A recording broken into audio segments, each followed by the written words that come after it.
All right, feel free if you guys want to let some folks in the waiting room as people trickle in. Meetings being recorded. Meetings being recorded.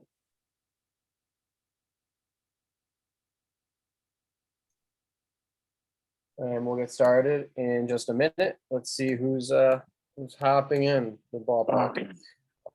We got Jordan Berkland joining. Ron Thompson, welcome back. Good to have you.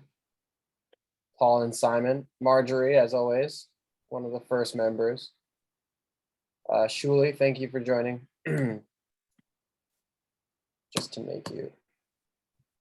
I am going to just make you a co-host, Shuli, so you can say hi if you'd like, but you don't have to. Ryan, Paul. Okay, cool. Michael, welcome. So we will get started. Cool. You see my video? And that's here. It's right there. There you are. There you, you can see you. All right. Andy, Michael. Oh, and Dog. welcome to New York Augmented Reality. It's amazing to have you all here with us. And it's exciting to see many familiar names and new names. So thank you for being here tonight and supporting the New York Augmented Reality Meetup. We have great presentations for you tonight with Michael Markman from Shapes XR, Erin McDowell from FlexEnable, David Rose from Clearwater, and the author of SuperSight, and AedanCullen, an inventor of augmented reality hardware. So we will get started when Barry says it's a good time. When it's a good time, is that what you want me to say? Awesome. Thank you, Barry. Unfortunately, due to some of the spam from previous events, hey, Michael, could you just check out the waiting room? We have disabled the ability to turn on your camera or unmute your mic for now, so apologize for that. If things are running smooth, we will re-enable it soon. And the chat is open for now. Hopefully things run smooth on that. Barry will keep a close eye on it and we can adjust that accordingly if we need to. Feel free to share your thoughts and ask any questions to the speakers. Barry and I are excited for you to be here with us tonight, and we worked hard on putting the event together. I lost my, maybe this stop playing. Let's see here. Okay. Tonight's agenda. Do you see that agenda slide, Barry? I'm sorry. No, it's a picture right now. Let me reshare. I'm sorry, my computer's a little slow. Sorry about that. Tonight's agenda is as follows. I will be giving some of the latest news. Then we'll have our presentations where we could hear from Michael Markman, Erin McDowell, David Rose, and AedanCullen.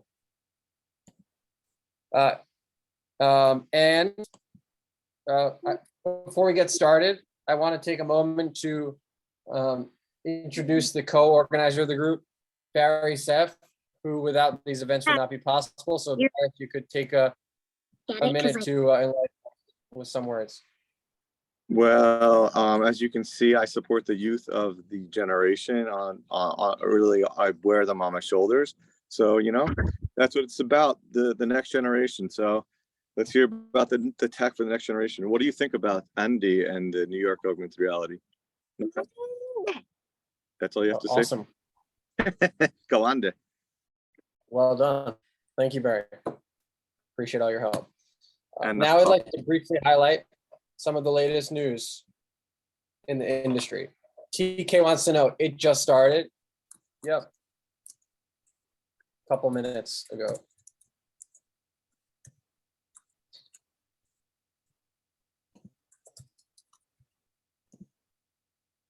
Events, Augmented World Expo May 31st. And we'll have links to this in the chat if you want to find more. That's on May 31st. You could vote for the Augie Awards now. So that's the award show they have at AWE. So you could cast your vote for your favorite AR products. You'll see that in the link. Whitney Museum has a free exhibit called Refigured, which highlights digital art and augmented reality work from their collection. And lastly, applications are open for the Disney Accelerator, where you could join a wonderful roster of incredible AR companies, including Red 6, who's spoken at our meetup previously. So check out those links.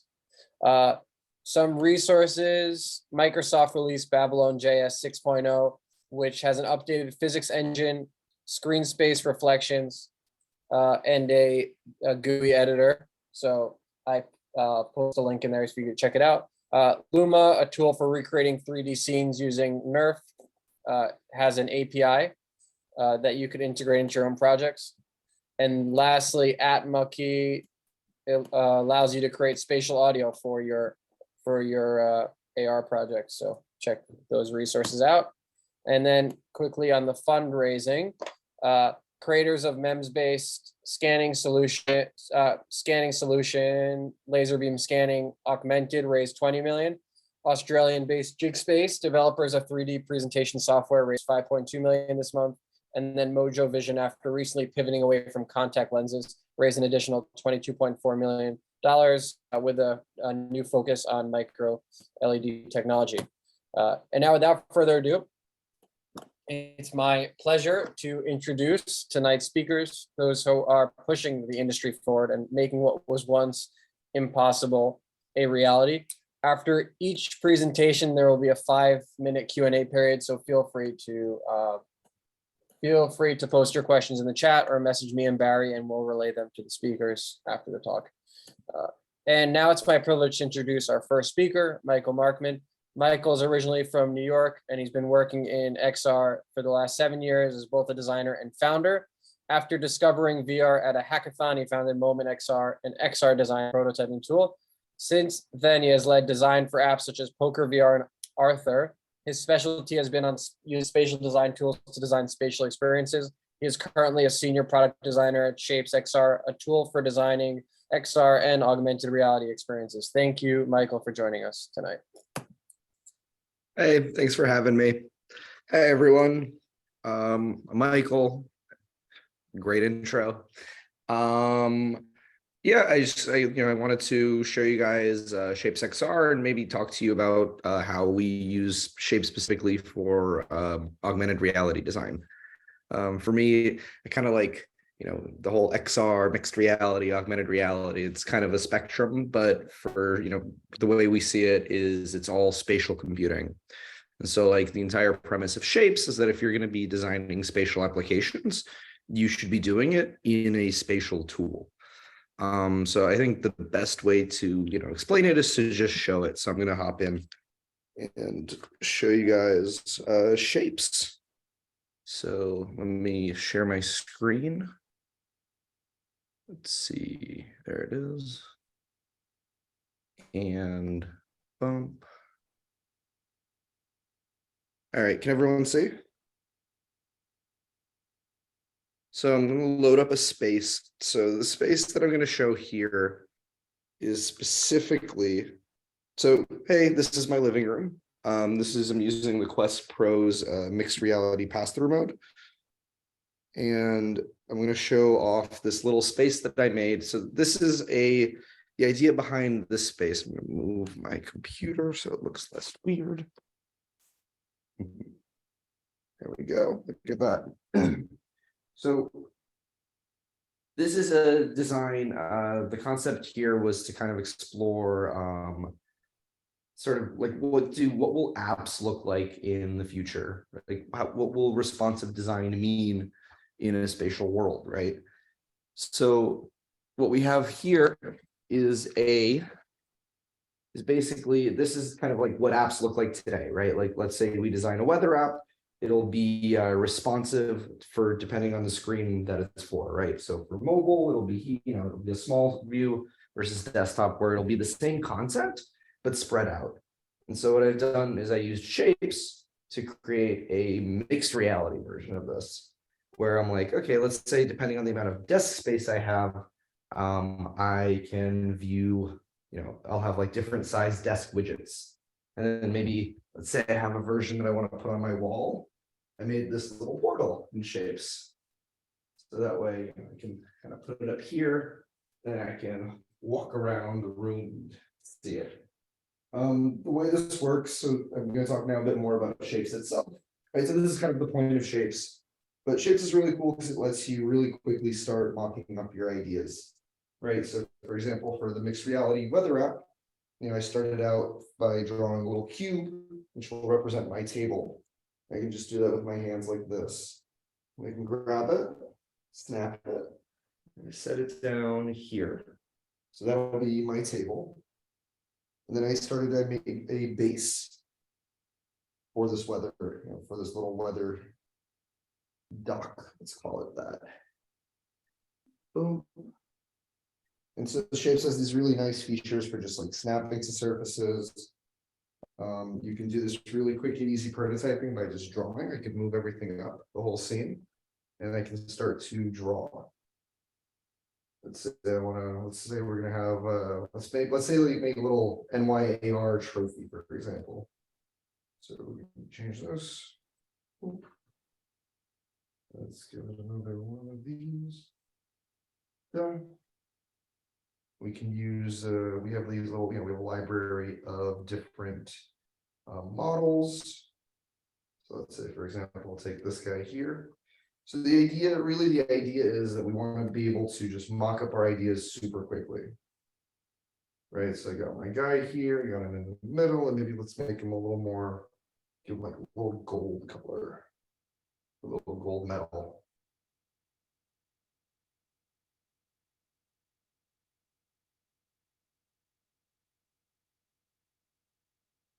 Yeah, the beauty of being able to design using a mixed reality, designing in AR means that you don't have to like build your thing in Unity and then try to see what it looks like, right? You are able to build at proper scale immediately, right? You build it, you see it. Now we have this other system, these stages that allow me to kind of block out time. So maybe in the beginning, this guy is really small. So I'll select him, real small. So, boom. So put him here, and maybe we put a little button that says, say start. So the text tool, so I can say, maybe load trophy.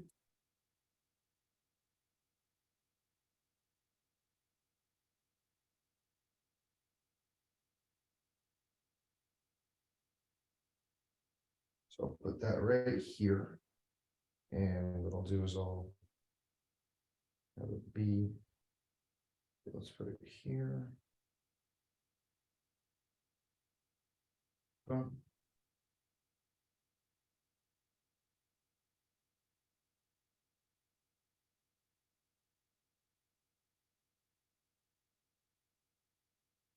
And so what I'll do is I can actually add a little bit of we have a new feature or interactivity. So I'll have it like on click. We'll go to the next stage. And so let's say I go into play mode and we put the guy over here. I click on load trophy. Bam.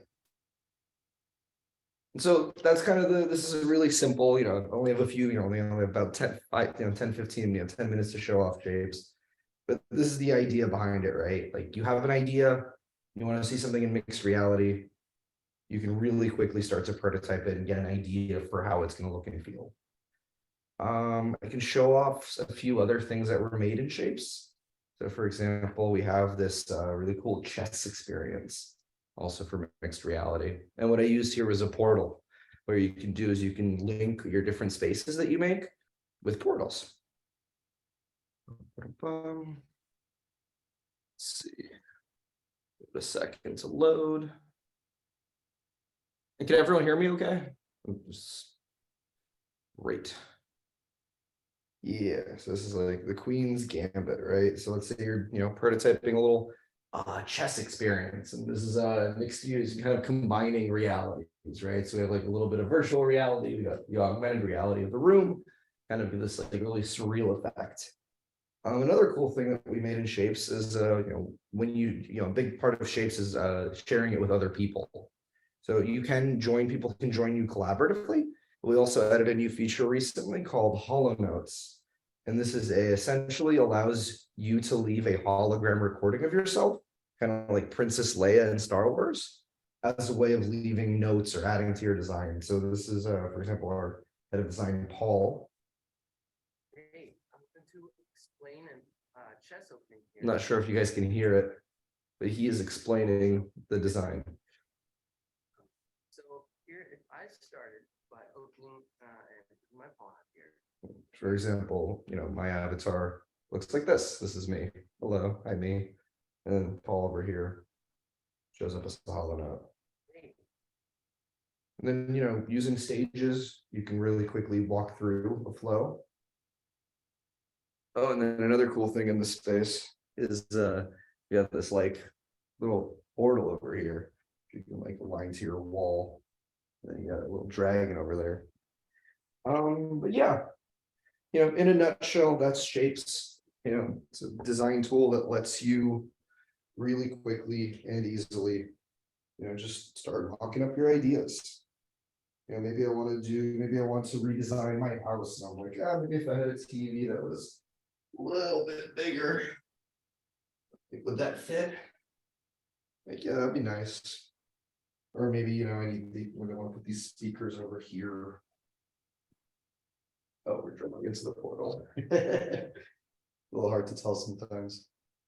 But yeah, that's I think that's Shapes in a nutshell. I'm not sure how we're doing on time.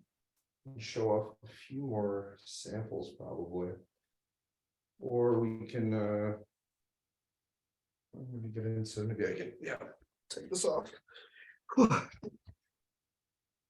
Awesome. Thank you, Michael. It's looks like a really nice app. I'll pass it over. Thank you for sharing. I appreciate it. I will pass it over to Barry for some questions.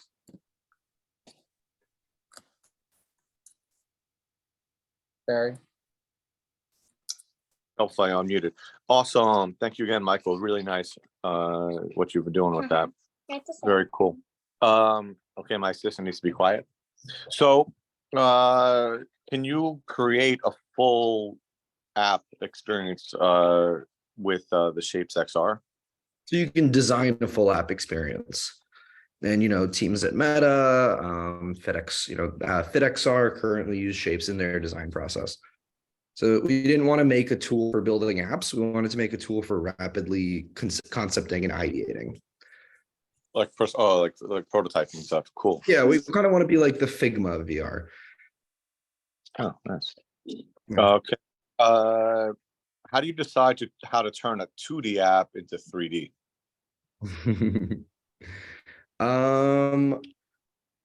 So what do you mean by that? Sorry.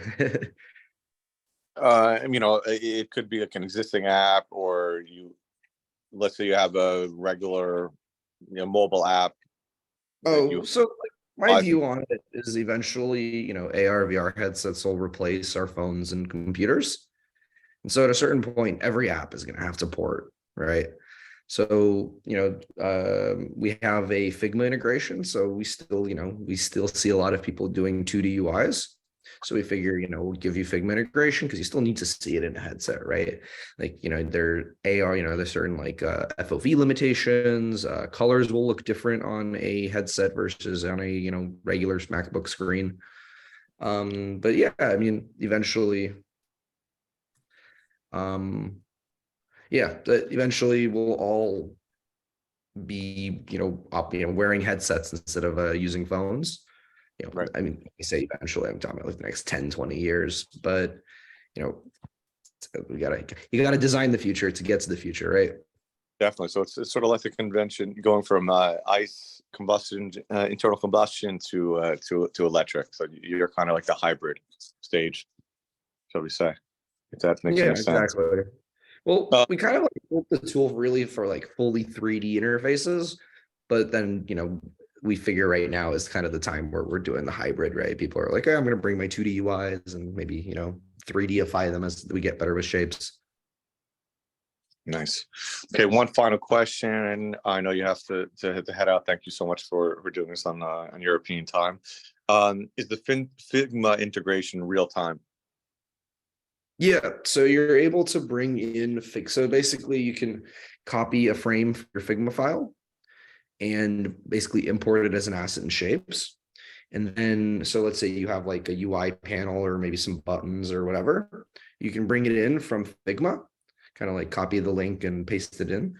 And then when you update the design in Figma, it'll update in shapes. So you can kind of like say, even if you're making a 2D UI, it'll still have to live somewhere in a space. So you can basically put it in the space. And then as you update from Figma, it'll actually just like auto update in shapes, which is awesome. Like, it's great. Like, the UI of shapes still has a lot of 2D elements, so we use that a lot ourselves. I have a question, Michael. What's the process for like exporting the prototype into Unity? So we have a Unity plugin where you enter the code for the space. So all the code, like basically the way a Zoom meeting has a code, our spaces all have codes for people to join. But then we have a Unity plugin that'll actually just pull in the space, and you can also update it using the same plugin. Awesome. And they'll bring it in at like proper scale and everything, which is great. And it's like separate layers and whatnot that you can work with. Yeah. So we have like we call them like stages or frames or slides. Yeah. And those will each come into Unity, and you can just use a slider to toggle between them. That's really great. Amazing. Cool. Thank you, Michael, for joining. Enjoy your travels. Okay, cool. Thank you so much. Next up, I'm really excited to have with us Erin McDowell. Erin worked for 10 years building 3M's AR VR business, including the Pancake Optics program, which has led to today's thinner and higher resolution VR devices. She is now CRO, Chief Revenue Officer of FlexEnable, and working with the industry to provide next generation AR VR capabilities. Today, Erin will be speaking on the topic of dimmers and variable focus lenses for AR. Thank you, Erin, for joining us. Yeah, hey, thank you, Andy. I appreciate it. It's good to be here. Good to have you. So I will share my screen and get us started here. It's a whole different type of thing than this fun demo that we just got to see, because I'm really at the beginning end of devices, and Michael gets to work when the devices are created and there's content to be made.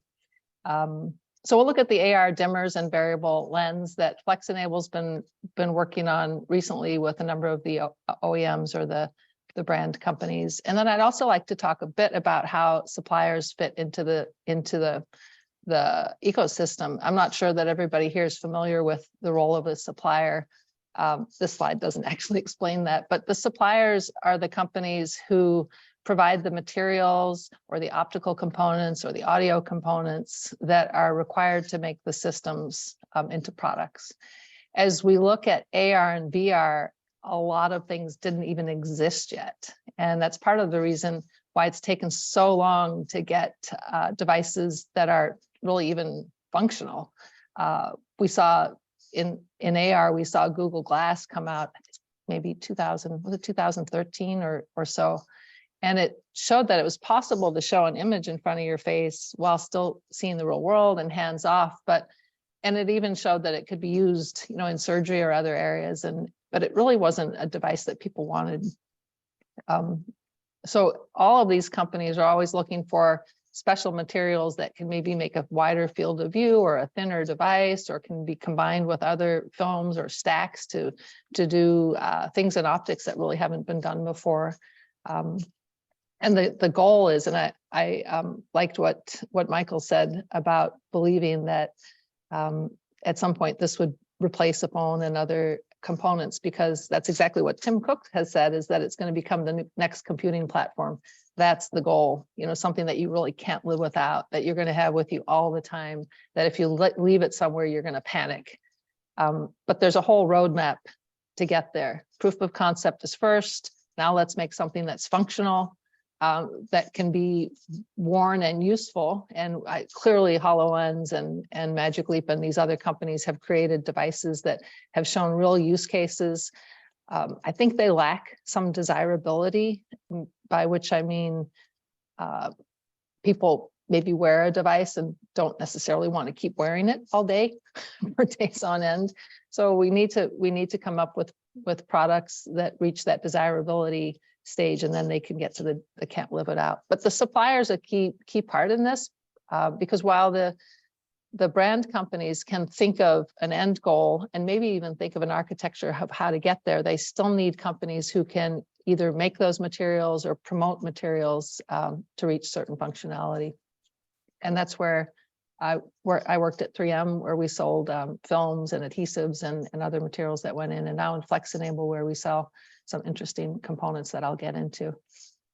When we look at, I'm going to go through a little bit through different architectures of AR, and then as we're getting to these architectures, you'll see how we need even more products. You know, the further we get, the more we almost need more products to make them even more desirable.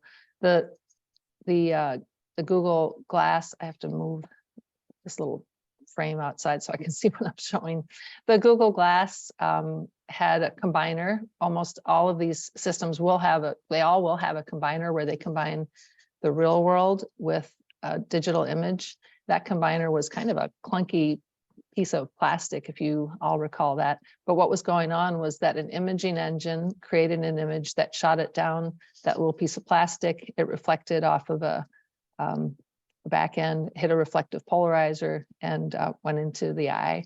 Meanwhile, you could also see a little person. So pretty simplistic, but also really revolutionary in that they got the electronics so small and really discovered again that we now have some of the components to start looking at AR. This is a really bad drawing because I made it myself, but it's supposed to show really a single bounce combiner. You mentioned Red 6.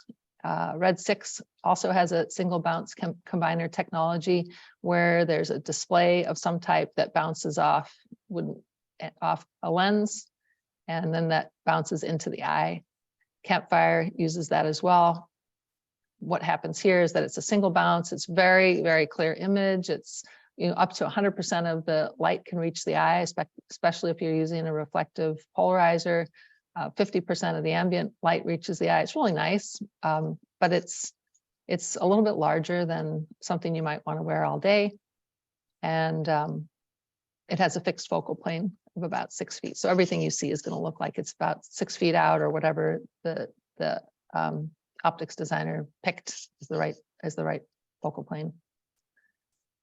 Birdbath optic, getting slimmer here. We're moving the light around, bouncing it. It's another type of a folded optic where the light bounces.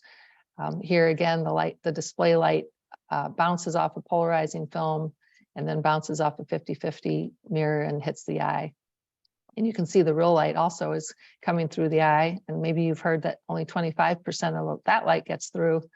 That's because it's going through a 50-50, which blocks half the light, and the polarizer film blocks half the light. So they all look a little bit like sunglasses. That's actually a good thing because it's hard to get really bright display. And if you darken the ambient world, it actually looks a bit better. Both Nreal and Lenovo are currently using this type of architecture. It looks pretty glasses-like when you look face on, but if you look from the side, I think they're about an inch or an inch and a half thick. And the image in this case for both of them is about 4 meters out. Now we're looking at the waveguides, and the waveguides are used to create to be able to look essentially through a piece of glass that's just about 1 millimeter thick, and be able to take an imaging engine and inject that light into the waveguide, into the thin piece of glass, have it do some total internal reflection, and then bounce back or get extracted back out of the eye. The way it's put into the eye and taken out can be done a number of different ways. This one's showing what's called the surface relief grading. These structures are sub-wavelength. So several of these structures would fit within a wavelength of light. It's all super precise. And again, someone has to make these things, and someone has to make the other film stacks that work together with these items. And those are all the suppliers. But as you put all these things together, some of the benefits are it's a really clear image. It is something that if you want to have just a single waveguide or a thin stack, you could put it in an eyeglasses format, or you could decide, as Magically Pat and HoloLens to have a little bit larger so they can get more hardware in there and as well potentially increase the field of view. One of the downsides to this configuration, is that it has a whole bunch of, if it's clear, if there is no, there's no light loss through that lens or very little, you're just having that real world just blast you in the eye, the ambient image. And maybe if you've seen some of these demos, again, they tend to have dark shields over the demos, and maybe both. They don't often show the demos outside. And in fact, if you're looking at waveguides, one of the things people do when they're evaluating is they will take it outside to see, is it really bright enough to be seen outside as well? And just to talk a little bit about how bright the real world is, it's real. It's a well, I guess we all know how bright it is because we've been there. But it's about 120,000 lux in the brightest sunlight, and you compare that to maybe being at sunset or even a little darker, which would be typical to indoor light. It's a wide dynamic range that this product has to work over, and really hard to get optics to be that bright outdoors and be able to compete with the ambient light. So this is one of the areas, and I'll cover two, but this is one of the areas that FlexEnable it comes in. And we have products and have been working with some of the OEMs on both dimmers as well as variable focus lenses. And again, the further you seem to get in AR or VR, the further you get from being a prototype to being a functional product and then potentially a desirable product, the more you almost need to put on top, because it's not good enough just to be able to show an image. Now you need to be able to show an image that you can see all day long and that potentially has variable focus and other qualities. And it keeps building on itself. Very little bit here on FlexEnable. FlexEnable has a couple of core technologies that we use here, and one of them is the flexible liquid crystal cells that we can use. We essentially can have a whole OTFT. Oh, I'm sorry. We can have a whole liquid crystal in between layers of tack, which is a very clear plastic. We can very quickly switch those, probably within less than 20 milliseconds. Those liquid crystals can switch from light to dark. And we can make those in a wide variety of liquid crystal types to look at different configurations for dimmers as well as for variable focus lenses. We also have a backplane or organic TFT arrays that we can make that are also flexible. So we can combine those with the liquid crystal, and we'll talk about how that impacts dimmers in a second.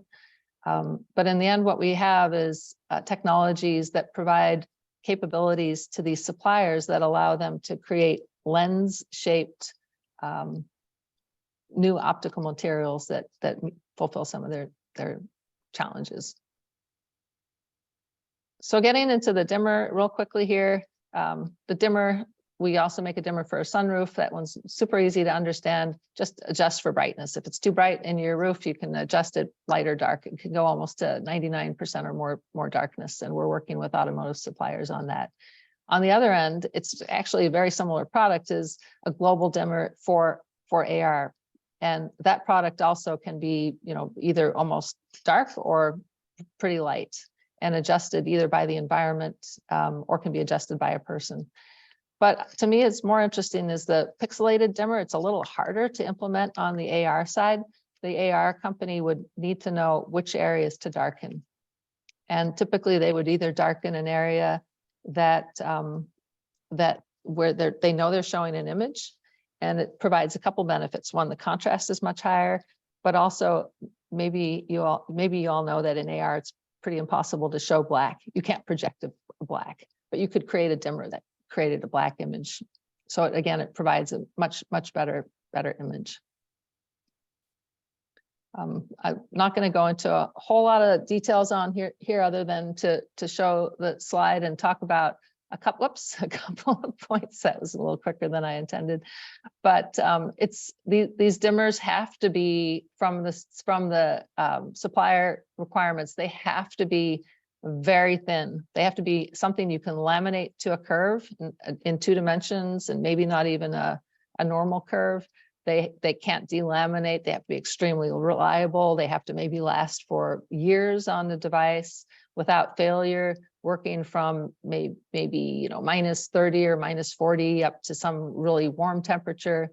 And you have to be able to make them in mass production. So things that you maybe don't always consider when you see demos of early products is that the brand companies are looking not just for capabilities to make something, but now can you make it in high volumes, and then you should never fail. It gets to be a really high challenge. And just this dimmer has, as you can see, many layers to it. The total thickness is only a couple hundred microns, but has many layers that all have to be perfect, no defects, and fulfill all of the requirements and be very even in terms of the dimming.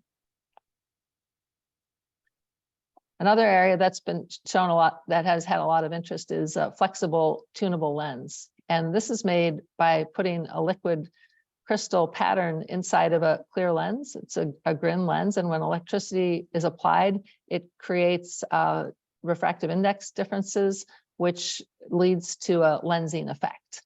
And we can do that, up to about 3 diopter lens, but typically what we're seeing is a requirement for more along 1 or less than 1 diopter lens. The way that's used is pretty interesting. I mean, you can just use it as a prescription lens to help someone who has bad eyesight not have to wear glasses. But it's also required in AR if you want to be able to change the image plane or show where with the image plane. You might, in some cases, want the AR image to look like it's 6 feet out. But if you want it to look like it's close, you're going to need to change the focal plane. And that's done on the inside of the lens so that the AR image looks different. But then you need one on the outside of the lens to correct the real world because you've just distorted that. So it's called a push-pull. And I think that's pretty interesting, and it's going to be a requirement in AR to make it look more realistic moving forward. See if there was anything else here I wanted to cover. Of course, having a prescription lens is also important in VR. There are other ways to accomplish some of these items, especially in AR, where you have a very thin lens and very little surface area. But something like this is ideal. That's it. We are going to be at SID, the Display Week, Society of Information Display, and I'll be at AWE since that came up as well. But if there are any questions, I'd be happy to entertain those now. Amazing presentation, Erin. Thank you. I'll pass it off to Barry for questions. Yeah, awesome. Thank you so much. This is definitely groundbreaking stuff. Okay, so what do we got? Let's see, we got several different questions for you. What are the approximate weight and thickness of your dimmer?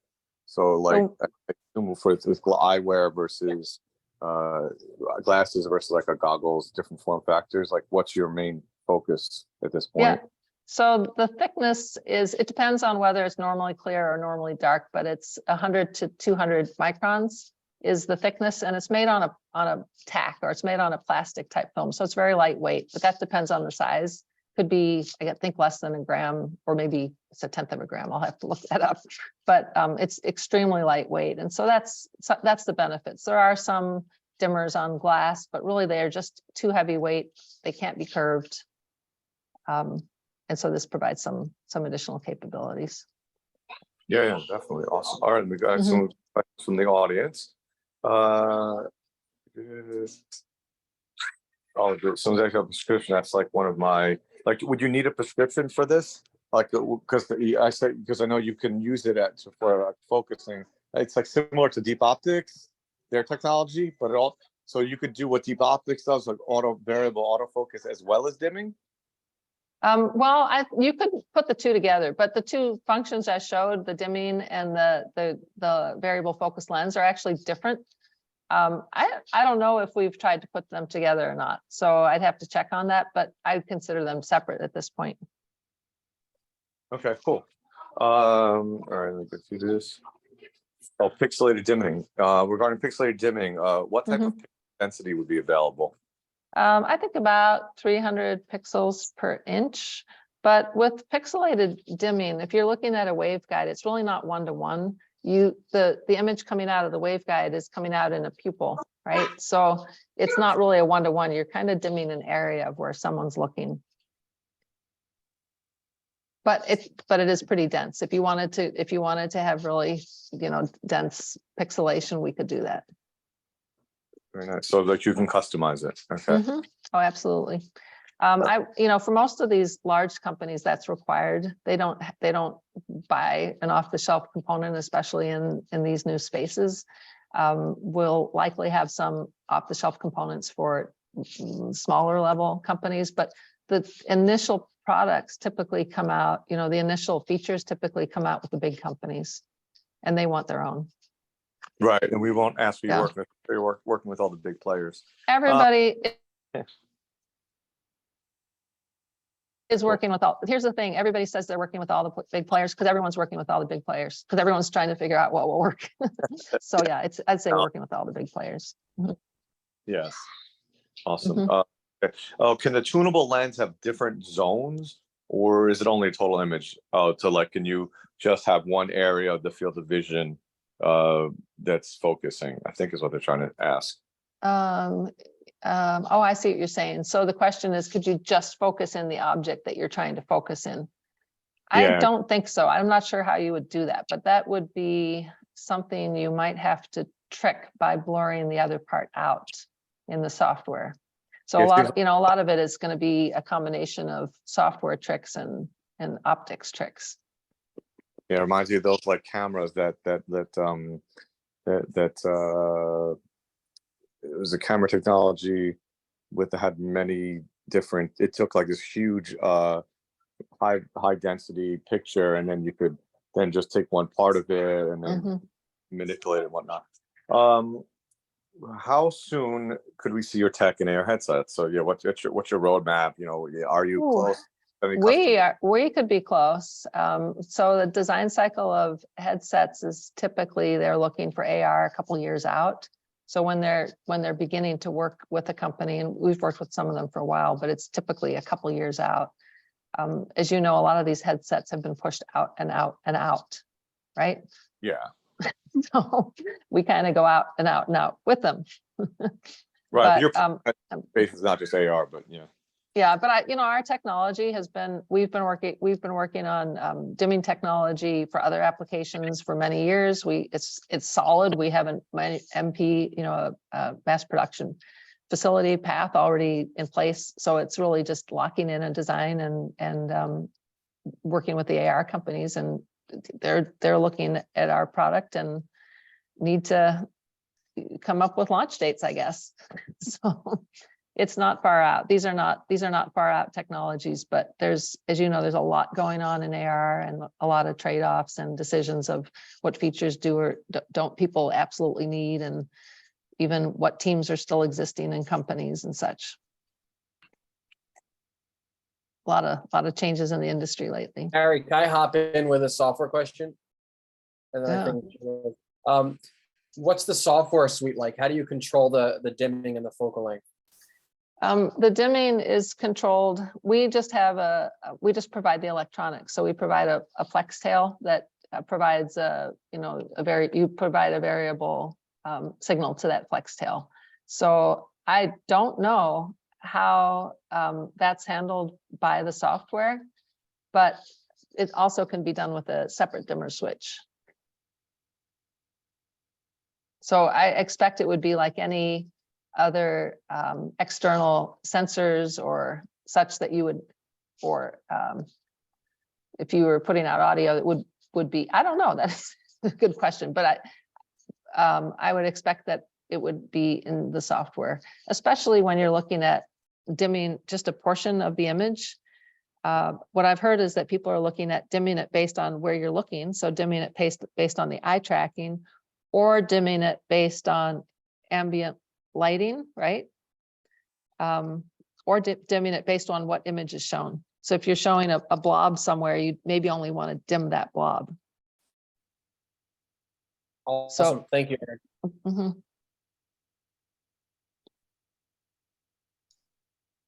I think That's, we yeah. have, I think we had one more from Jean. I'll just ask it. Yeah. To overlay something like, I don't know if this is a question, but I'll read it. To overlay something like a navigation, you need to have different focal length for different parts of the overlay. You can't just blur your field of view. That's true.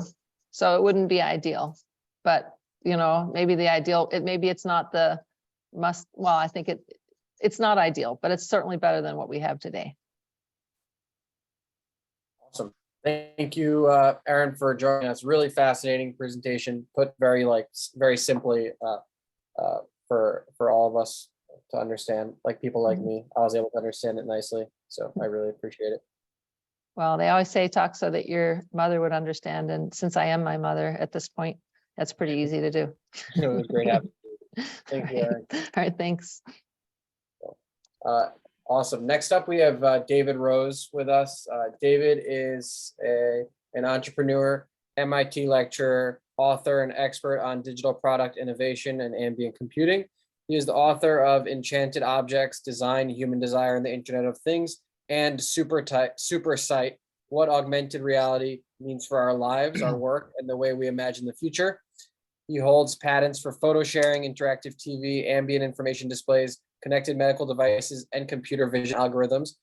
His work has been featured at the MoMA, covered in the New York Times, Wired, and The Economist. He has been a guest on The Daily Show and parodied on The Colbert Report. And he's also working on Clearwater.AR, the first AR experience for the water world. So thank you, David, for joining us tonight. Thanks, Andy, for having me. I'd love to show some things about what we're working on. So this is a bit of a story about exploring a passion area and a big pivot. We have a place up in New Hampshire. I live in Boston, and it's on a lake that's very rocky, and I've ruined a lot of props and not caught a lot of fish and nearly hit a lot of kayakers on this lake. So the fantasy began with, could we put on a pair of AR glasses, get recommendations for where to cast and where to fish, see the underwater terrain below, and get some guidance on where to go with the boat. We started this adventure a little over about 2 years ago. The first step was to get data from, we reached out to companies like Navionics and CMAP, and they have the data elevation files for lakes. And we were able to put that into a Unity application where we were able to project over the camera view the topo. So this is Walden Pond, which is outside of Boston. And you're able to kind of get a sense of the data superimposed over the world for that situation. And it's, you know, the more terrain there is, the more dramatic it is as you go over it quickly. So I joined a boating club, essentially called Freedom Boat Club, where you pay. I joined it with a friend, so we each pay $200 a month in order to be able to take out boats from 300 locations all over the country. And if you look at Boston Harbor, it's kind of a mess. It's pretty complicated. I think the New York Harbor is as well. You have lateral channel buoys, you have shallow spots, there's tide, there's weather, there's fog. There's a lot of distance between a lot of buoys. So when you're out there, you're like, where do I need to go again? And you have to learn a whole new language of nuns and cans. And are you going in or are you coming out of the harbor?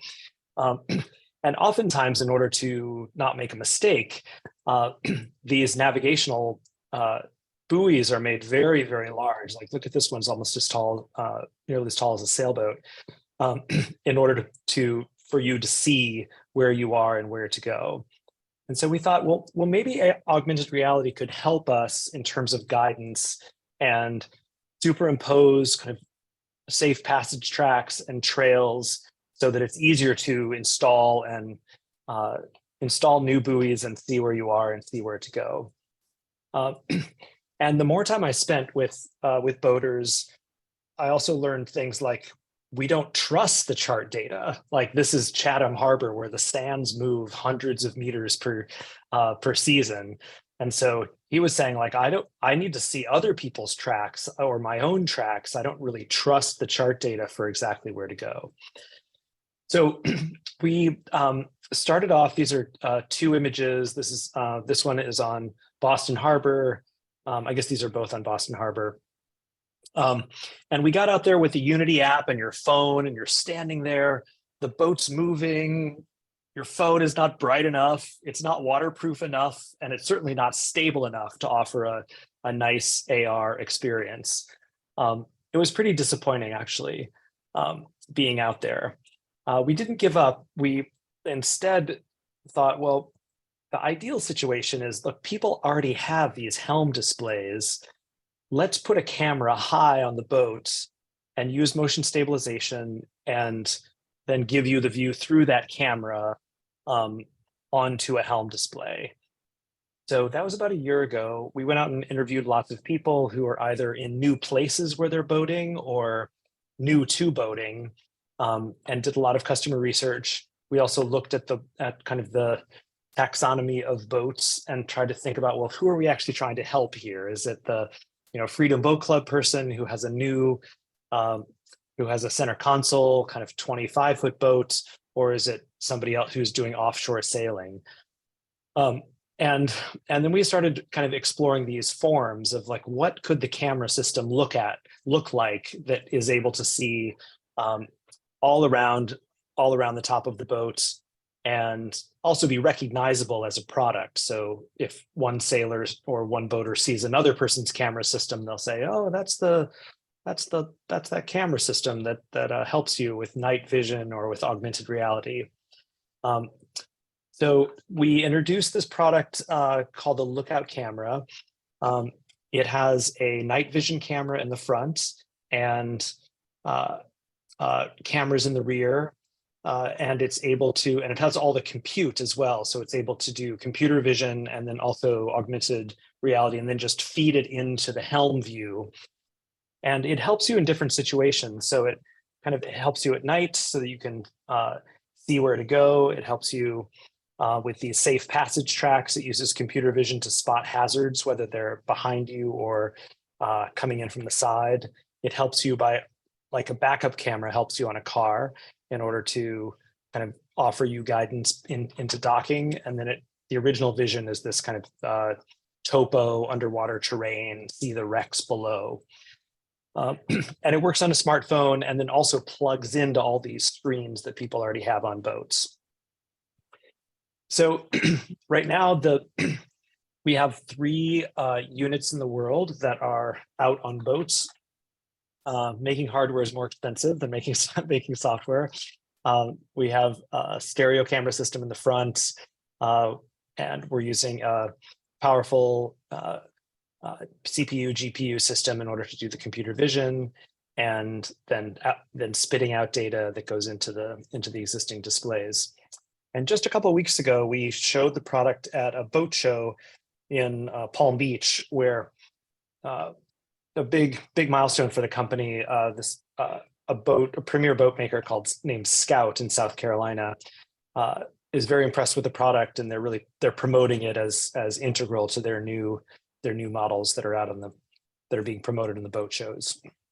So this is the James from Scout. We're showing kind of what the camera shows. The camera's installed on the top of the boat, and this shows seeing safe passage tracks, seeing shallow spots, seeing other boats with computer vision, seeing debris in the water, and that's all projected on the Garmin screen. So I guess this is kind of a story of like having a vision, thinking that it's going to work in smart glasses, thinking it's going to work on a phone, and then seeing that it really is going to take more hardware in order to realize this. Because many of you are working on AR projects, I thought I would show you kind of some of the things that we're wrestling with and working on. This is we call this kind of the style guide or art guide. In addition to superimposing things on the world, we also have a mini map below, which gives people kind of glanceable back and forth between a view that summarizes things kind of from a three-quarter perspective, which helps orient you as you look in the real world. And then the things that are too far away to see, we put up on a sky dashboard above, and those things drop into the real world. The buoys have annotations like that. We continue to add more and more of these navigational buoys in. The safe passage tracks, the more we talk to professional boaters, the more they tell us like, oh, this needs to look like the color coding that we're used to. So we're kind of trying to adopt as many traditions from the traditional chart world as possible. We're also learning from things like drone racing or the Tour de France, where they will put these kind of arcs in the sky or kind of blow up at the top of a mountain. You kind of see these blow up arches. It's really convenient not only to map things onto the water surface, but also to use this real estate that's available in the sky for AR layers. I'll just kind of skip through some of these.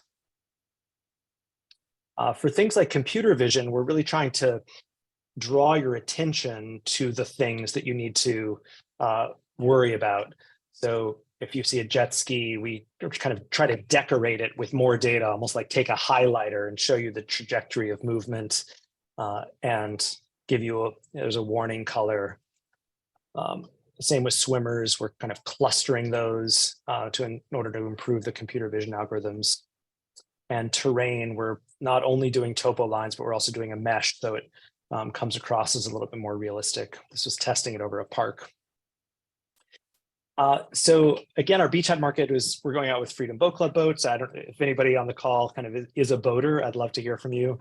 One of the members of our team led a conference on search and rescue for UAVs, for drones, and so has done a lot of work kind of in this very unique problem space of how do you detect things that are very, very small from a distance or from a height that you don't want to run into as a boater.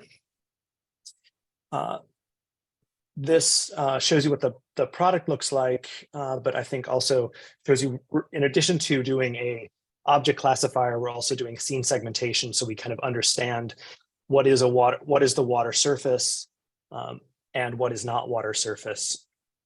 So this shows you some of the scene segmentation that we're running in real time. And some of these are not very many pixels high in order to be able to detect buoys and boats and debris or flotsam in the water.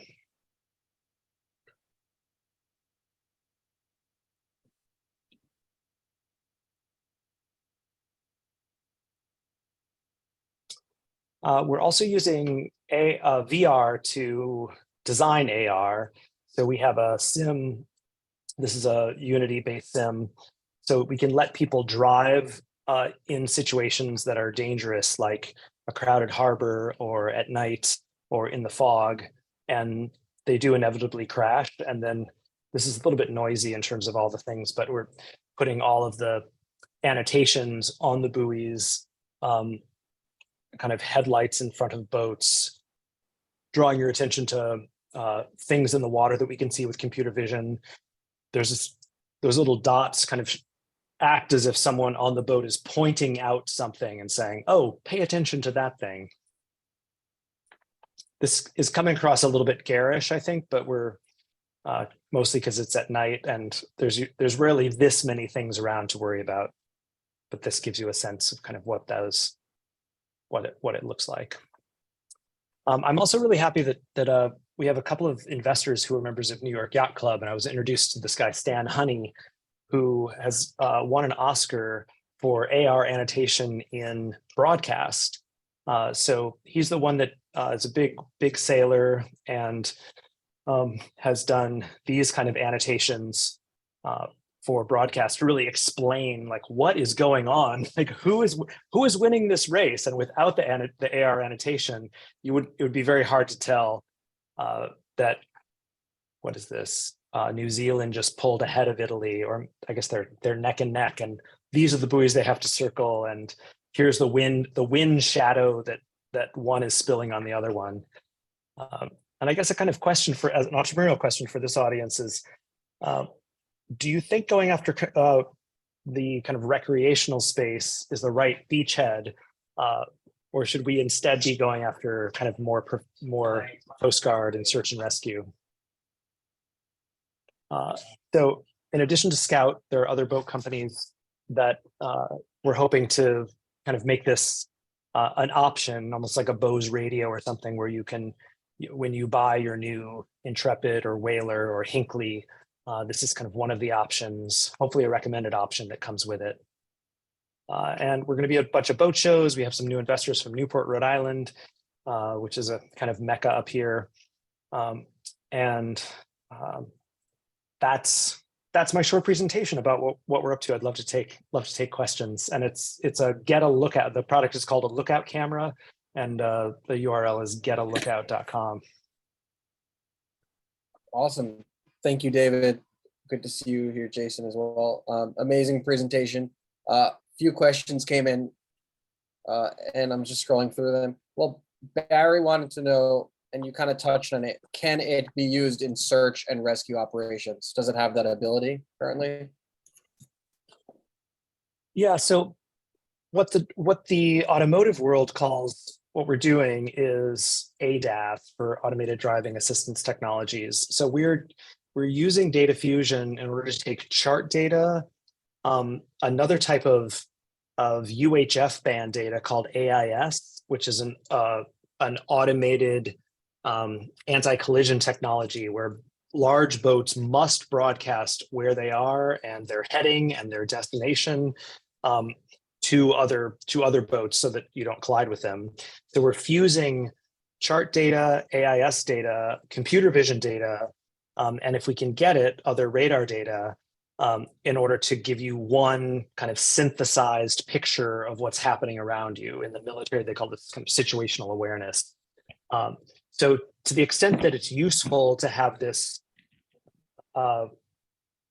coherent, synthesized, fused view, human brains really like not having to consult like 5 different sources for truth, and have to, you kind of rather have that in one view, and you'd rather also have that superimposed on top of the world in order to understand how to kind of orient yourself and locate things in the world. So I think it's certainly relevant for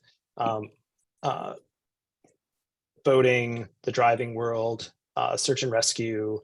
I mean, the Coast Guard kind of has to be out in all weather. So the worse the weather, the more you kind of need this view of that you couldn't see with your eyes, with your naked eyes. Thank you, David. We have a bunch of questions. I want to make sure we get through most of them. What's the process like for integrating or setting this hardware, software up into like your own existing boat? Right. So basically, you put this camera system, you bolt it to the top of the boat, and then you run an HDMI out cable, which could also be RCA or BNC. It's basically analog video out into your existing screen, and we just look like another camera. So we're pre-computing all the layers that are going on top of the camera's view, and then just spitting out good old standard video. And the reason we did that was that we didn't have to do a separate deal with Raymarine and Garmin and Furuno and all those other players, but we just look like another camera, and they all will take another camera. Understood. Patrick wants to know, what to use in the background in Unity to track location and map it to those depth maps. There's a precision 9-axis gyro, an accelerometer that we're using in order to understand where you are and understand your orientation, your heading. That's one of the 9 axes, and we take that data, and then we also have horizon finding algorithm, which confirms your position and your heading and relative to the world, and then we superimpose things given that data, given that sensor input. Awesome, thank you. Tate wants to know, for a project like this, does it utilize existing AR frameworks at all, like AR Core, AR Foundation, or is this all custom computer vision software development? We couldn't, the basis for AR Core and AR Kit is really doing plane anchors, and the plane anchors assume that you have a static world that you can see with computer vision in order to create a stable plane that you can anchor things over the top of. And an undulating surface like a water texture doesn't allow us to do that kind of plane anchor. It's like trying to anchor on a mirror, which continues to change. So we had to write our own, and we had to use a lot of Cullen filtering in order to smooth out any kind of noisy data that we get.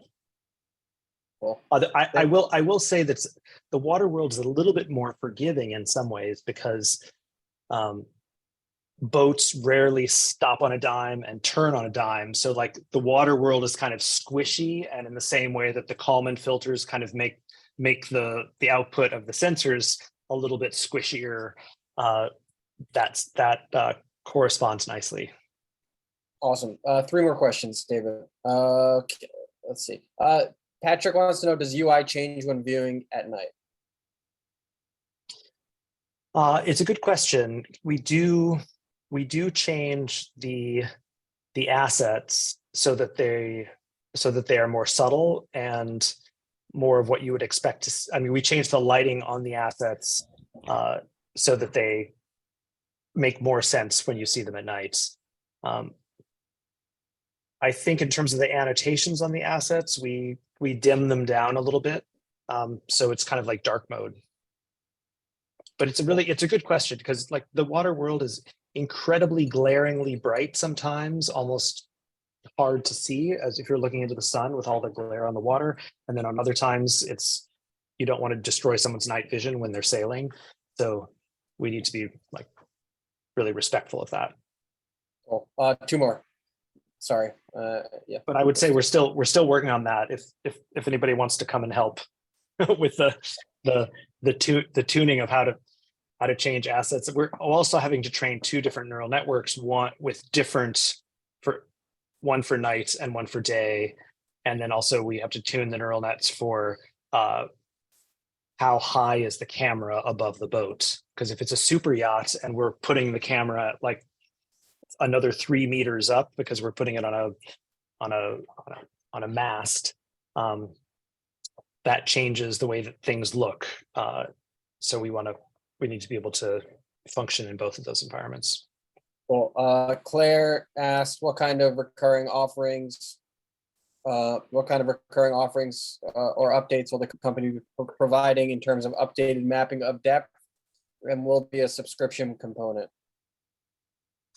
We think there will be a subscription component. I'm not that worried as an entrepreneur about kind of tuning the ideal business model right now. I think our job for the summer is to get a few hundred units out and collect more data, collect more customer feedback. And I've been regularly impressed that the boating community doesn't want to spend a couple $1,000s on a product like this. They want to spend $5 or $10K or more on a product like this, because I think they want it to be rugged and totally watertight and submersible and dependable, and they're willing to pay and expect to pay more for those features. Awesome. We are out of time. Could you just answer these 2 questions really briefly, just so we cover them? Mike, and then feel free to share your contact info as well if folks want to contact you. Do you have any chart data outside of US, say Caribbean? Sorry, I didn't read the full question, but there's lots of retired folks who now live on boats, and it would be very useful to cruisers who are going into new waters. Do you have any chart data for those types of people?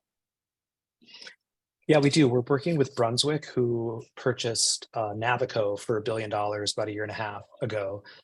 So they have worldwide hydrobathic underwater data. And also NOAA offers now a great data set, which is all up in AWS, which is all free. It's not international, but coastal areas, they have good coverage. Okay, and one more, can you detect a manatee in the water? I don't know yet. We haven't trained specifically a manatee classifier. We trained vessels, we train on people, we train on buoys specifically, and then we train on other. So other is like debris or could be wildlife. And I'd like to find out the answer to that question with more data. Absolutely. Awesome. Manatees and right whales and other things. Thank you, David. If you want to put your email or your LinkedIn or something, feel free. Yeah, it's on the screen. But I will type it into the chat. Thanks. Yeah, that'd be great. Awesome. Thanks for joining. Cool. That was really great. Thank you, David. Next up, we have AedanCullen here with us, and pulling from his LinkedIn bio, he has done way too many random side projects to list nicely, and he spends his time working on future technical ideas, and he is an inventor. I added the last part. Thank you, Aedan, for joining. All right. Thank you, Andy, very much for having me. So this presentation will be a few notes on progress from the hardware side of things, and from my experiences working on the design and actual construction of wearable augmented reality devices.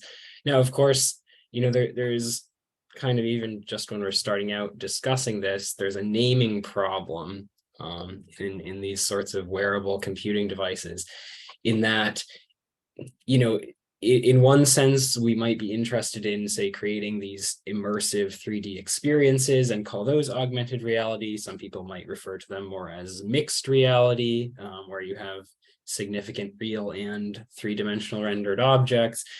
And then on the other hand, there are terms like smart glasses, for instance, which might refer to a device with a display. It's been used to refer to devices without a display. But in general, what I'll discuss mainly refers to any sort of wearable computing device. My personal interest is more on the lines of very low power, lightweight wearable computing devices. So that would be something, with relatively minimal, mass, not very bulky, something that looks like a typical pair of glasses. And I'm interested in trying to incorporate as much advanced display and computing technology as possible into such a device. So I'm not so much focused on the sort of immersive 3D experience that might be more popular among the visualization or gaming related applications of AR. So to start out, I'll discuss some of these challenges that you face really immediately as soon as you decide to build some of this low power hardware. So of course, the big priority is to provide some rich user experience. Now, whether that's a two-dimensional application, as you might typically use your phone or your laptop for, or perhaps it's something 3D that involves SLAM and all of this complex processing. You need to fit this, if you want to use it all day, you need to fit this within very stringent limitations of the compute performance of a device you run it on, how much power you're allowed to consume in order to let this device run all day, and then how the actual device is built in terms of making it comfortable for the wearer and so on. So of course, in existing devices, as I'll go over in subsequent slides, these issues have really come to light very often. I'll save that for the next slides. But in general, this is the sort of task that, nothing gets done by just talking about it. You need to be continuously building prototypes, as I have been for several years. And with every prototype you build, you learn something new that you didn't consider before in terms of where your priorities should lie, what turns out to be important and not very important for achieving those user experience goals you have. The last point on this slide, in this realm of wearable devices, software and hardware need to be more tightly integrated than ever. So we're past the point of a hardware manufacturer building a device, sending it to software developers, and then the software developers don't need to care how the hardware works. The hardware people don't need to care what software gets built on it. There needs to be some close collaboration here in order to get this really efficient performance that we're looking for. You need to understand how to squeeze the most possible out of the hardware you have. And the hardware has to be designed very particularly with the intended applications in mind, so nothing goes to waste. So a few quick notes on some categories of existing approaches. Vuzix devices, if you've looked at details of their internals, are essentially Android phones in a sort of glasses-like form factor, which is reasonably nice. They have quite low resolution displays though. And from looking at these designs, of course, it's clear that, if you take an existing Android phone design, yes, it's very easy to just stick, say, one of these DLP projector designs from TI onto the front of it, and there you go, add a touchpad for user interface, and there is your smart glasses device. But this is not sort of the ground up approach we're looking for if we want to really make a device which is effective for that all-day use case, right? Because it might not be necessary to have, say a large multi-core applications processor like you have in your Android phone to get the user interface we're looking for out of one of these lightweight glasses style devices. Maybe we can do with a lower power processor. And perhaps we want to make the device even smaller and slimmer than what you're able to achieve with, say, the battery requirements to run a typical SoC for an Android phone. So, of course, if you decide to go with that sort of, adaptation of an existing idea, as Vuzix has, well, you're going to have to, say, compromise on the display in order to, so that most of your power can be used for the SoC and running your typical software. And, that might be a compromise you don't want to make for potential applications. Another approach you've seen is these large headsets. Now, of course, these are not so much oriented at that two-dimensional information snacking sort of assistive mindset. They're more aimed at that immersive 3D sort of vision for the future. But looking at these designs, there's also quite a spectrum here in terms of which ideas apply to lightweight devices. So if you decide to build something big and heavy like this, for instance, with Magic Leap, it's easy to say, okay, we can put a computer on the user's waist, we can put a large battery in it, it can have a big, powerful general purpose GPU, we can put even additional compute in the headset, one of those Movidius VPUs. And it's easy to do all of this and not really think immediately about what you would do if you needed to make it self-contained and very small and slim in a pair of glasses with all-day battery life. So these designs don't really make too much progress toward this goal of all-day wearable, self-contained glasses. And of course, if you look at virtual reality devices, obstructing the wearer's view is not something that anyone is going to be using, continuously throughout the day. So that's kind of a separate camp, in terms of goals for AR and VR technology.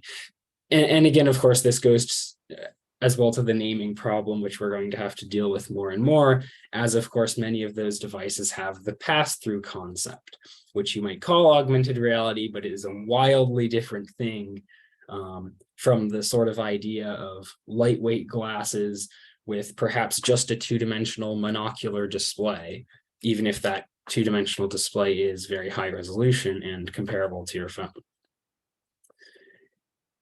So this little stack up here of boxes is something I displayed at Hackaday Super Conference in November. And I put this here because I think there's sort of a disconnect currently in how people think about software design and hardware design.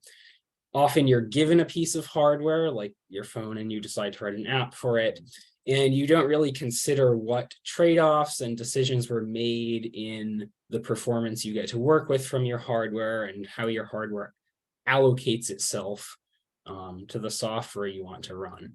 And so that's the software person's perspective. And the hardware person's perspective typically is that, okay, we just want to provide for a reasonable idea of what the software people want. We just want to provide the best sort of developer-facing experience we can in terms of the performance that the hardware can deliver, right? So then this goes into things like optimizing dynamic voltage and frequency scaling and what sort of power states you can have in terms of short bursts of very high performance, and then allocating efficient compute capabilities to long-running tasks and all of this. But when we're looking at these low-power devices, as I mentioned before, there's a much closer interaction that you can start to build between these hardware and software layers. Because of course, it might be the case that maybe you spent all of your power and all of the mass of your device on delivering, best-in-class compute performance, but then the software that somebody is going to run on it doesn't ever need that, perhaps. Or maybe you made a hardware decision like choosing a very low resolution display, which means that some of that compute performance goes to waste or wasn't necessary. So really, the hardware design has to be motivated by exactly the minimum performance over some period of time that's needed to deliver your user experience. And the software has to be designed so that none of the performance delivered by the hardware goes to waste. And this is a big thing in terms of software design nowadays. In many cases, hardware capabilities are going to waste because of inefficient software design and sort of unawareness of performance considerations when people are writing their software. So I think software is a huge part of performance improvement in future wearable devices. And my sort of personal view on the way we should be going here is looking toward more minimalist, low power hardware. So generally in high performance processors over the past years, there's sort of a curve of diminishing returns in terms of power you spend for a certain level of single thread CPU performance typically. And we want to avoid these sorts of situations where a huge amount of power is required to run the application just because you required a very high level of performance momentarily maybe. So it's really this sort of balancing act in how can you get the hardware requirements down as low as possible, remove any extraneous components, of course, with the limitations of battery technology, you're looking for the battery to be most of the mass of the device. You're looking for the most efficient use of power you can absolutely get, and then the most effective software design. So I'm looking to essentially retain those, rich user experience capabilities by keeping a high resolution display in a very low power, lightweight device. So yes, I mentioned before, this means your software and any sort of application specific tricks involving accelerators and various other tricks you can use to squeeze more out of the silicon that you have. Then another point related to software is, of course, network capabilities. There have been a lot of ideas about how we can improve I/O throughput in very minimal power footprints. Of course, the more you can offload from the device, the better. There is always going to be some latency, and that's a whole software design issue, which I won't discuss here. It's also important, of course, to choose very precise feature sets, right? So I'm not so much interested in these 3D applications. Personally, I think that since we've been working with 2D user interfaces throughout computer history so far, and most of our day-to-day interactions with computing systems are still done with two-dimensional interfaces in terms of productivity, these devices are going to have to excel at two-dimensional user interfaces. If you want to have AR hardware with these rich, immersive 3D experiences, that's fine, but it first has to work well with 2D interfaces. Backwards compatibility is always a powerful thing. Now, of course, you can't lean too hard on this backwards compatibility because you don't want to run perhaps very inefficient, poorly written software or software that requires a huge amount of resources on a very resource constrained device. So that's kind of a warning against, porting software to these new platforms might require completely new considerations about perhaps what should be offloaded from a device which you previously were able to do within the capabilities of your Android phone. Now you perhaps can't do that within the constraints of what you're wearing in your glasses. So my message to software people is, I don't know this for sure, of course, but my experience from building hardware is that if you're a software person, you should learn how to make your software fast, because it's possible that when companies are building these wearable devices in the future, they're going to be running into physical hardware limitations, and software people are going to be forced to make the most out of specialized hardware, accelerators, and so on, and hardware which is not as rich in terms of high performance computer design as what you're expecting to see in an Android phone, or your newest laptop. So that, yeah, this just means being aware of some hardware considerations which you might not previously think about. There's really no room in these sorts of wearable devices for any sort of waste computationally.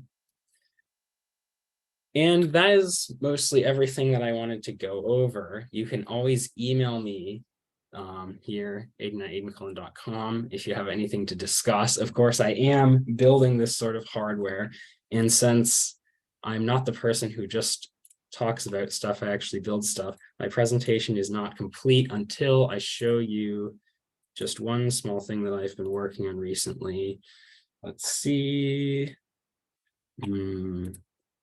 Looks like that is not right. There we go.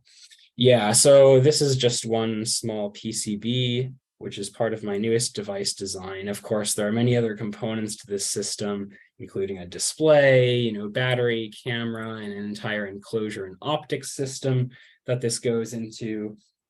But it's quite fun nowadays to be developing electronics that are about the size of your finger.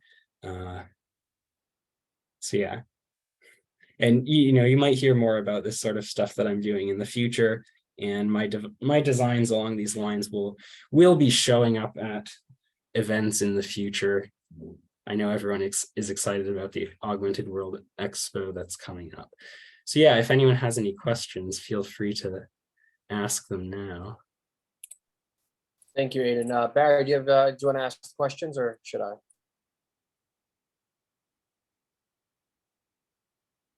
Barry wants to know, what about thermal? Barry might be on mute. Hold on. Sorry, Aedan, one sec. He might have. Well, yeah, I would ask the question, but I got it. Okay, there we go. Okay, yeah, so question, yeah, so like on your chart with like the joules and trade-off and all that stuff, I think it might have gone over some people's heads maybe. Do you want to explain what a joule is in regard? I know what the joule is, a measure of energy use, but you want to explain that? I think you were trying to show about the trade-offs in processing power versus size and temperature constraints and these type of things versus a software that could eat up all these limited resources in a small small form factor. So do you want to explain a little bit for people that might not have understood those terms? Sure, yeah. So generally, I guess if we start at the very beginning, right? This, whatever device you design has some fixed battery capacity, and you might see that measured in watt hours.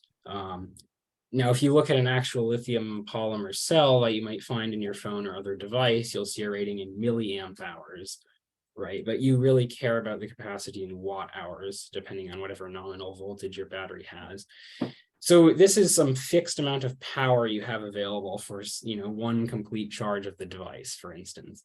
And then from there, any sort of electronics you have in your device are in total, sort of collectively draining this reserve of power, and you want to drain it as slowly as possible. And how quickly you use it at different points along the sort of timeline of the device's usage depends on what the software does. So in essentially all mobile computer systems nowadays, there are, a huge amount of thought is put into low power states and how power can be reduced when it's not necessary to spend power on various bits of hardware because the software doesn't require it. So these considerations, end up being a mix of software and hardware interactions. But what you essentially want to happen is the hardware needs to be as smart as possible about how it allocates the limited power reserve you have to the software and where it delivers the performance that the software is looking for, how quickly you can go back into low power states and come out of them. So that's kind of the middle box here in terms of how smart your hardware can be about those considerations. The bottom box is mostly limited by battery technology, but it's also limited by any other physical design decisions you make about materials you use in your device and so on. Then the top box can, of course, be a combination of interactions with the middle box in terms of whether the software is clever about requiring more from the hardware in terms of performance only when it's necessary for some complex task to maintain the user experience. And it can be a matter of how exactly the software is written. So in terms of performing computations efficiently from an algorithmic point of view, there's a whole sort of rabbit hole that you can go down at so many levels in terms of how to take a computation and make it run more efficiently and require, run it on slower hardware, right? So you can clock your CPU slower, run it so it consumes less energy. So, that can start at the sort of basic considerations of how caches work, whether you can extract some instruction level parallelism and so on, and it can go all the way down to like changing algorithms so that they're much better suited to the hardware, or changing algorithms so that they make approximations when that's allowed and sometimes save huge amounts of CPU cycles, for instance, by just tolerating small approximations. So there's sort of a whole computer science aspect to it here that typically the hardware people in the past haven't really needed to think so much about, and the software people haven't needed to consider so much, that they're working within such constraints. But these wearable devices really bring all those constraints to light. Definitely. Awesome. Yeah. I mean, another consideration, of course, is thermal dissipation. You're going to be building up, depending upon how much processing power you use, you're going to heat the device up super hot. So you have to consider out what materials you're using also to dissipate that heat. Because a person doesn't want to get hot either. And just to cool it, you can be overheating it for using a device for hours. So yeah, that's also has to be considered as well. That's like a direct relationship of the processing, I would think, right? Especially in such a small form factor. Yes, if you look at, for instance, some Vuzix designs, they'll have like a copper heat spreader essentially inside the case, because that's kind of, again, along the same lines of Android phone design, where the display area and all of this planar construction is aiding in spreading heat. Yeah, generally with the sort of systems I've been designing, you get to the point where no passive cooling is even needed at all, just because of the very low, power envelopes you're working with. So at a certain point, that consideration essentially just disappears once you get to a certain level of low power design. If you're designing as if it's an Android phone, yes, there will be thermal considerations. But the interesting thing is, I think, at least with processing technology, in these devices, at a certain point, that consideration is, may essentially just drop off the map as we continue to make improvements with low power electronics. Yeah, awesome. Also, and we're gonna get you a software question, because definitely it's really awesome that you're thinking on both perspectives, and definitely I think it's gonna be very valued, and I'm sure you're gonna have some amazing opportunities to use your knowledge base. But here's another hardware question. Why not use an Android device in your pocket? It's something I was thinking about as well. And this is not my question, but why not use an Android device in your pocket for the compute power and just an AR glasses display? This person is saying that they have Nreal glasses, work great for that, and I guess a new XR2 wireless coming next few months will be even better and last for longer time with the battery. So yeah, what about offloading the computation power to a different part of your body, to your phone, or it's like a wearable that's communicating with your device with the glasses? Yes, so that is a huge, that's essentially half of what I'm referring to here with distributed / offloaded processing. So yes, you can absolutely offload the intensive parts of your application to a phone in your pocket. And then the other half of that, in terms of approaches that one might take, would be offloading it farther. I mean, perhaps there are two other sort of categories. You could offload it to some sort of edge compute device, which is maybe on the same sort of local area network. If you're connected to Wi-Fi with your device, you could also then imagine offloading it farther, to a data center somewhere. And there might be some combination of all of these in the future in terms of where computation happens. So all of that falls under the realm of distributed computing. And certainly, I think the idea of using a phone in your pocket is becoming more and more popular, especially in groups like Qualcomm, I know, has been thinking about that idea a lot. I'm not a big fan of tethering it with a cable.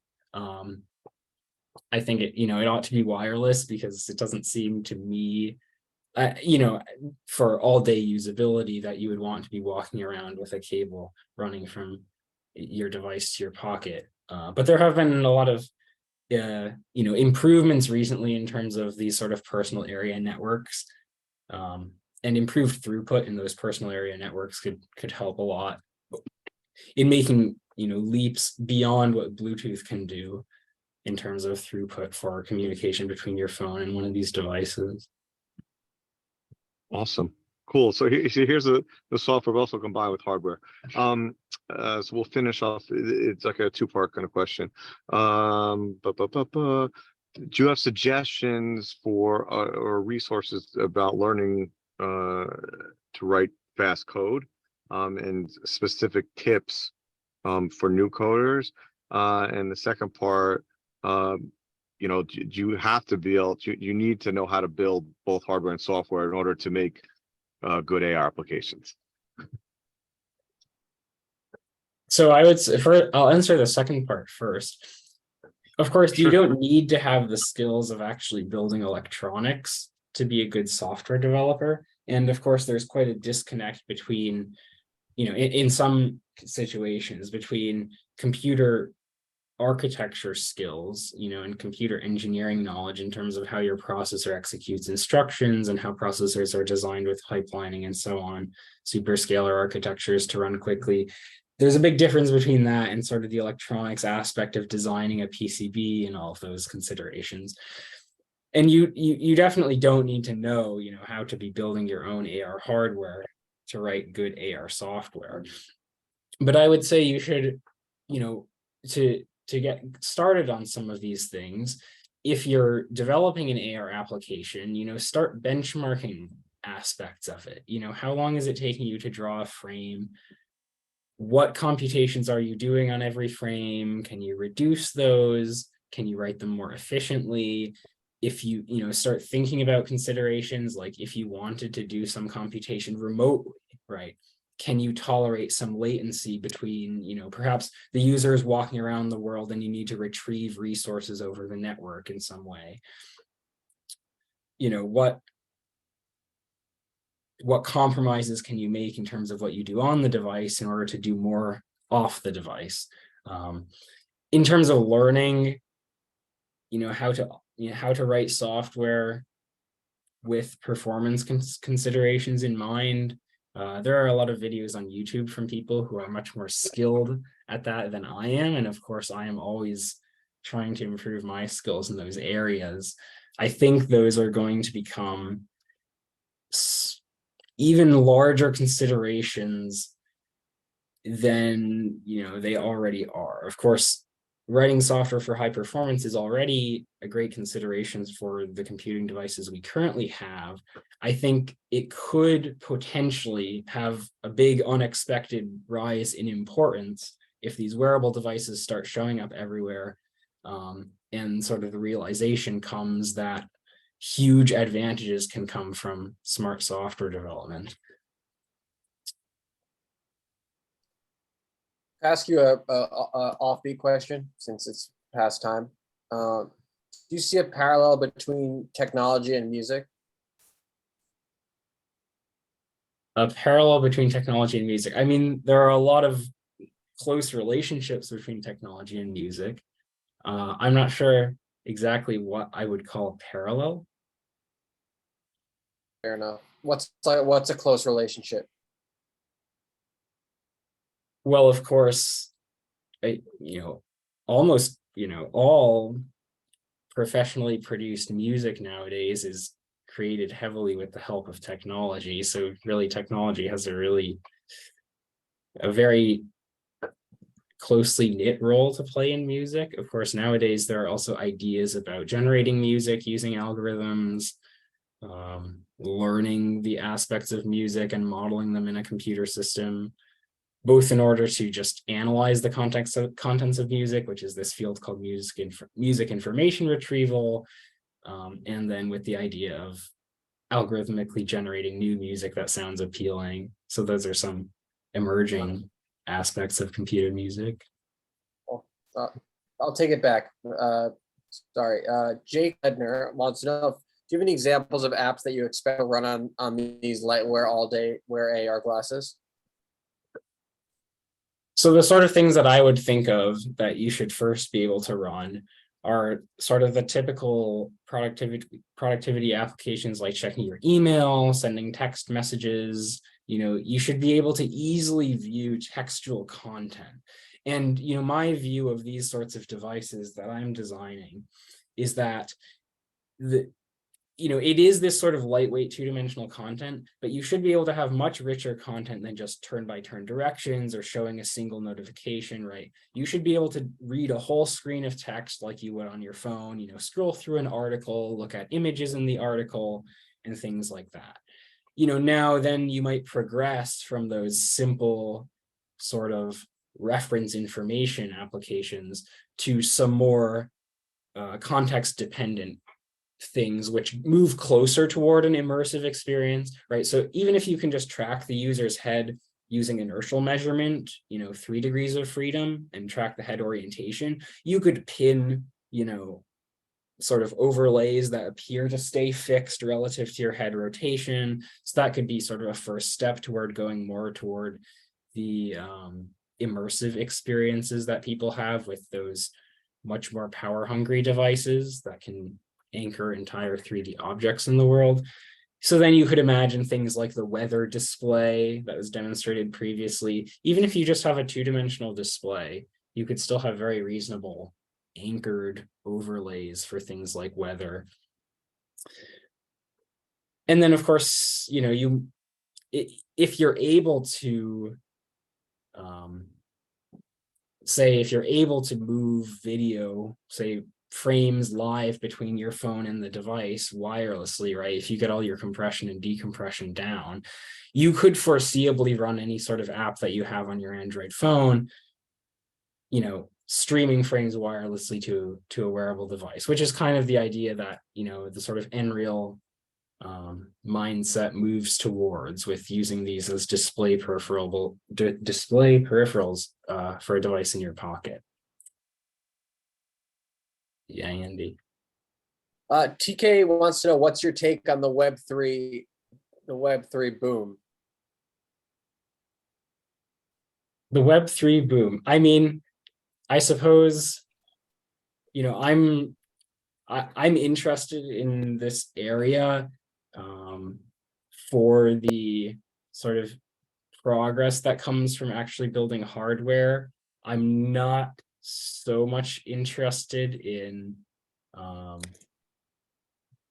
you know, terms like Web3. I suppose, you know, I don't know what to say about Web3 as a term. There is no Web3. Like, the web doesn't have versions, right? The web has been around since forever and has always been evolving since forever. So of course the term Web3 is just another naming problem for things.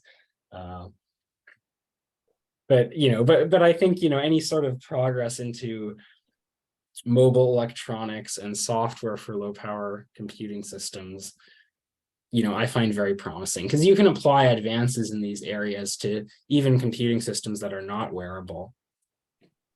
You know, you can take the knowledge gained from building these really tiny devices and trying to fit nice applications on them, you know, and apply it to make more effective software for your supercomputers, you know, perhaps in the future. And, you know, of course, as we've seen with semiconductors, that, you know, the same progress with Moore's law in terms of, you know, scaling transistors has benefited both small mobile devices and very high performance computing systems just the same.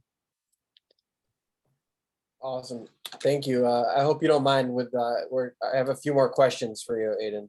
Is it cool if I ask? Yeah, that's fine. All right, cool. What do you view as the let's say you have a 2D interface on an AR glasses? What do you think would be the most effective type of input method? That's a good question. I have a lot of ideas about that I didn't discuss here.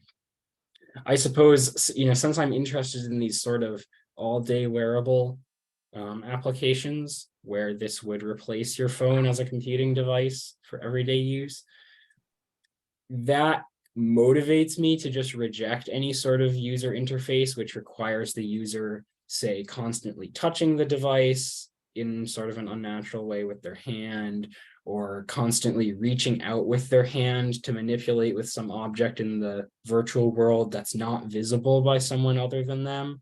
Because I think that could end up being very awkward as, you know, as an interaction method in the real world.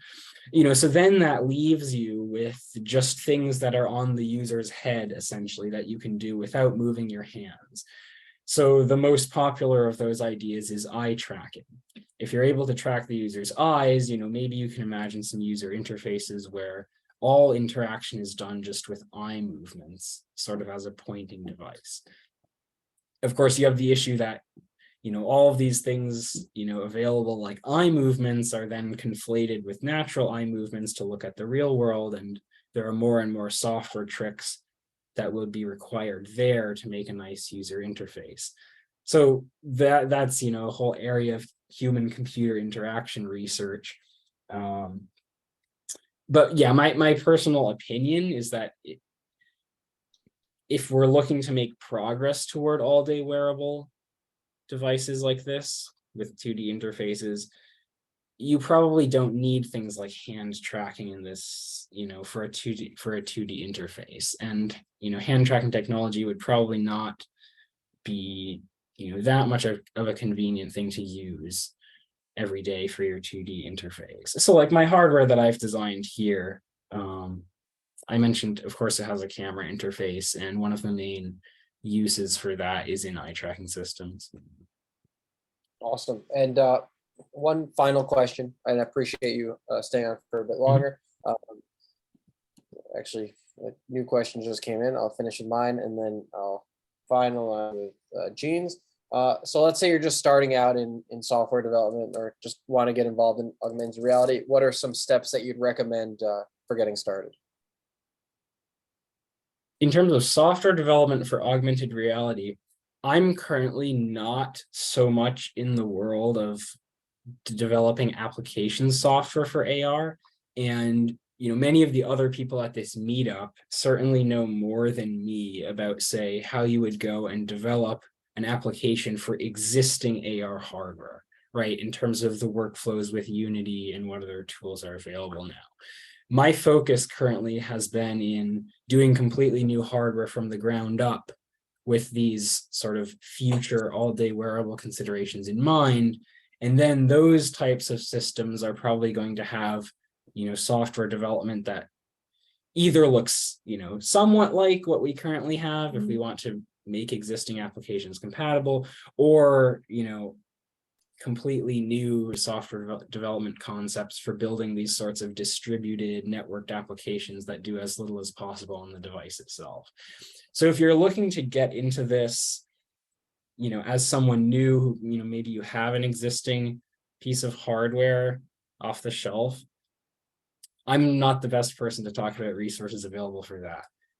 If you're looking to learn about how software development might be done in the future, or if you're looking to get into programming embedded systems, you're perhaps interested in the firmware that runs on these devices for doing the sort of sensor processing and such that would be required, then you can go along the route of typical embedded systems learning with, moving from Arduino into more advanced knowledge about microcontroller systems and sensor fusion and things like that. And there are a lot of great resources online about that, and there's a lot you can learn by just deciding to build your own sort of IoT type sensor systems and do some lightweight processing, send data over the network. By doing your own embedded systems projects, you can get pretty far in starting to understand how that sort of development goes on. But yeah, the high level user applications are not really my focus, at least at this point. Amazing. Thank you. And last question from Gene. How can I reach you? I'm already doing something with off-the-shelf hardware and software for heads-up display for urban environments, including interface options. So the best way to reach me is probably email me. My email address is here on the screen share. Yeah, Aedan@AedanCullen.com.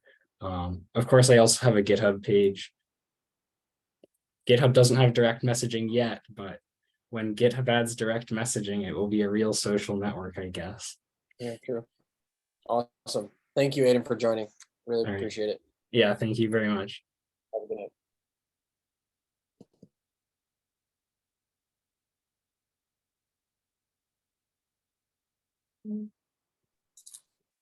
Hey, thank you everyone for joining the New York Augmented Reality Meetup.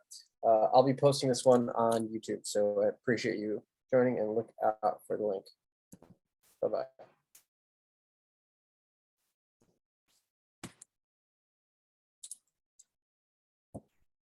Thanks, Patrick.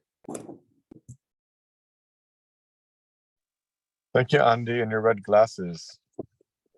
Hey, thank you, Grammy, for joining. Very nice to have you.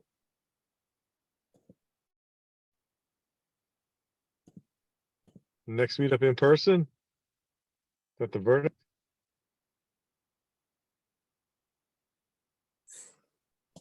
Maybe, Maybe. baby. We'll work on it.